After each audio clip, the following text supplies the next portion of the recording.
Dustborn is one of those games that I just assumed would come and go like so many other generically bad games do. We'd have our laughs and move on from it. But for whatever reason, it keeps sticking around and keeps making news because there are so many defenders in games journalism trying to prop this game up. And it's got to make you wonder, why is that? What's going on, guys? Welcome to another episode of Smash JT. Today's episode, we're going to be talking about the Gamer.NO's article defending Dustborn, interviewing the known racist CEO Ragnar Tørnquist, and how this game is just completely misunderstood, and this game company, Red Thread Games, is just dealing with so much backlash from these awful, evil, mean gamers. They're just trying to destroy this game. Instead of taking any accountability for their actions, they're taking tax dollars and then blaming you for the failure.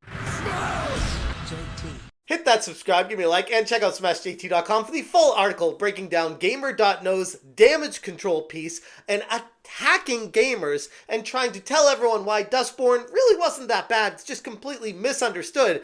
And we should probably take the CEO's word for it because they're not going to be biased. In a recent attempt to deflect from disaster of Red Thread Games and its controversial, to put it nicely, CEO Ragnar Tørnquist, an article was published to run full-on damage control. And oh boy, is it definitely something. Gamer.NO published the article titled "Dustborn Dev Opens Up After Brutal Launch." Caught us completely off guard. And in it, rather than addressing any of the real issues behind the backlash against Dustborn and its creators, the article instead bends over backwards to frame the critics as irrational and conveniently always sidestepping any of Tørnquist's documented problematic behaviors, like when it came out from a very old post in 2015 exposing him to be an extremely anti-white racist, where he didn't want to hire anyone who was white at his company and was trying to diversify naturally. In Norway, where it's like 87% white people, but he wants his entire office to not be that because it's boring. The article paints a sympathetic portrait of Tørnquist, presenting him as the victim, yeah, that thing again, of baseless conspiracy theories and undue harassment from the gaming community. Right from the start, the tone is set with the line, "It caught us completely off guard. We were very surprised by the extreme reaction to the launch." So apparently, this game that is clear propaganda for training people to be Antifa simulator, as many people have started calling it, is just very misunderstood by the community. And we should just go along with it and not reject it wholeheartedly, because at the end of the day, Red Thread Games is just a game company, guys. They're not trying to push any kind of propaganda. They're not being propped up by governments with your tax dollars or anything like that.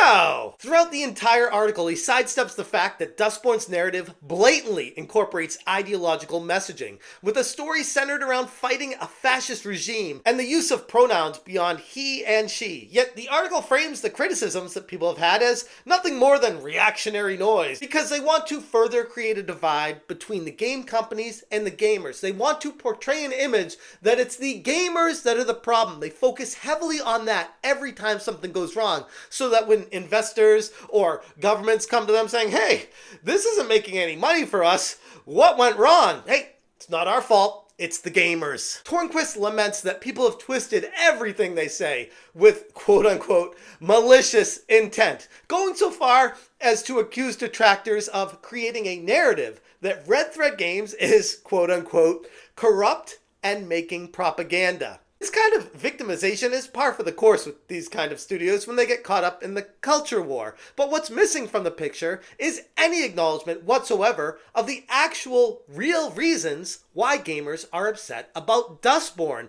And spoiler alert, it's not because you made a good game and we just want to be mad at you because gamers are just terminally online and angry. No, it's because the game itself is just not that good. And what you did with the tax dollars to create it and creating a propaganda machine that this game tried to turn itself into is wholeheartedly rejected by gamers. And ultimately, at the end of the day, that's the reason nobody wants to play it. Throughout the entire article, the narrative is to shift the blame onto the gamers. It constantly tries to blame you for the failure. Ragnar stated, We are a tiny studio. That's why it feels so blown out of proportion when we experience so many attacks and conspiracies. It takes a toll.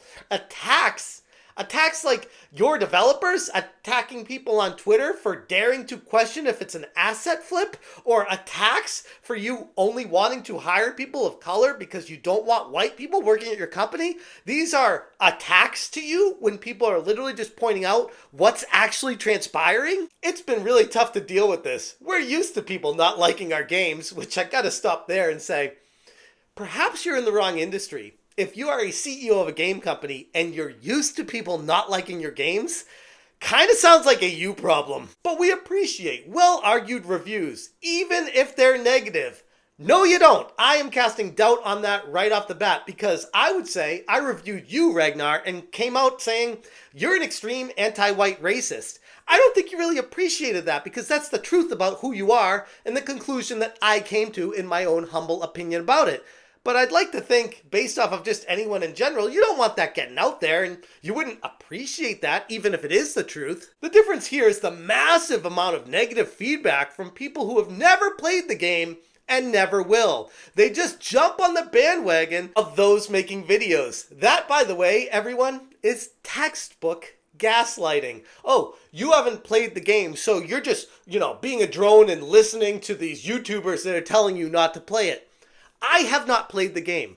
I have watched Madame Savvy's almost entire playthrough. I've watched Hypnotic's almost entire playthrough. I've watched Kilted Cajun. I've watched a lot of other YouTubers play this game. And it's not like it's an action-adventure game where you're constantly moving. You need to figure out the controls and the quick movement and to really feel a part of the world. No, it's an interactive movie game. You don't need to necessarily hold a controller for this type of game. You can get the full-on experience by watching someone else play it and say, the hell would I want to play this game for? You've played it. Would you recommend the game to others? No.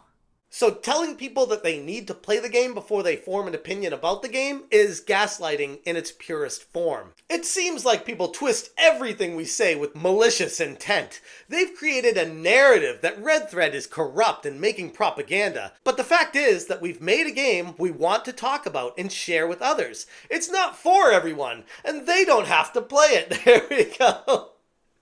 The classic line, hey, if you don't like it, it's not for you. Don't buy it. Don't play it. Make up your mind, Ragnar. Is it you need to play the game to make up your mind, or you don't need to play it because it's not for you? Because these things you're saying directly contradict each other. It's also tiring. The same narrative that we've seen time and time again in the game industry. When the game fails, it's never the developer's fault with their missteps or misguided creative decisions. No. It's always because gamers are toxic, and yeah, the whole gaming community is just terrible, and that's why our games don't sell.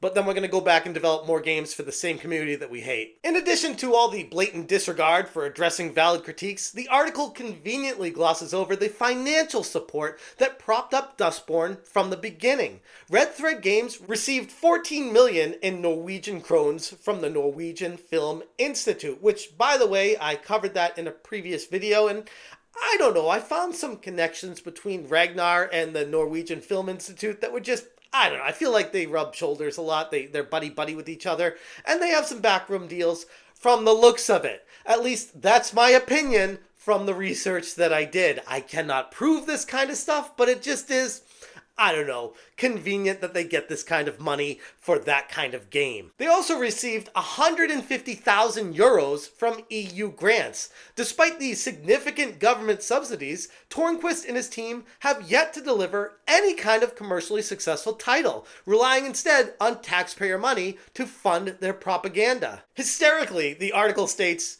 one of the rumors circulating about Dustborn is that Red Thread receiving funding from the US government. That is false. As if that statement itself somehow cleanses them from getting tax dollars from other countries. Okay, so this is confirmed they did not get US tax dollars to fund the game. Okay, you still got it funded with tax dollars, though. It doesn't matter where the tax money came from. The problem is, you created a game and you don't even care if it sells because you got your money already up front. In the end, Gamer.NO's article had done nothing but play PR mouthpiece for a studio that refuses to face its own beyond obvious failures. Dustborn didn't flop because of conspiracy theories or hate mobs. It flopped because it's a poorly made, ideological-driven game. And I use the term game ever so loosely here. Created by a developer more interested in checking diversity boxes than crafting something genuinely compelling for the audience. And no amount of hand-holding from sympathetic media outlets is going to change the fact that the game sucks. It's not gamers, they're just haters and being a hate mob and trying to come down on you guys because we just want to hate something. It's because we don't appreciate a game getting made with tax dollars that is straight up a propaganda machine. And at the end of the day, not even a good one at that. Be accountable, Ragnar. Stop lying. Your lip service doesn't work with gamers. We aren't toxic. We love fantastic game experiences. But gamers will always reject wholeheartedly thinly veiled propaganda that pretends to be a quote-unquote game. In reality, it's just a pathetic attempt at indoctrination, and gamers aren't having that. Anyways, I'm going to leave it there. If you guys want more information, check out smashjt.com for the full article. It goes into a lot more detail. I even cover the Ragnar Tørnquist and being a hardcore racist that I discovered in a previous video. That's covered as well in this article and references that one too if you want to deep dive this rabbit hole. It goes really far. If you appreciate what I'm doing, hit that join button. Thank you so much for watching. And as always, you stay smashing. Okay. Triggered.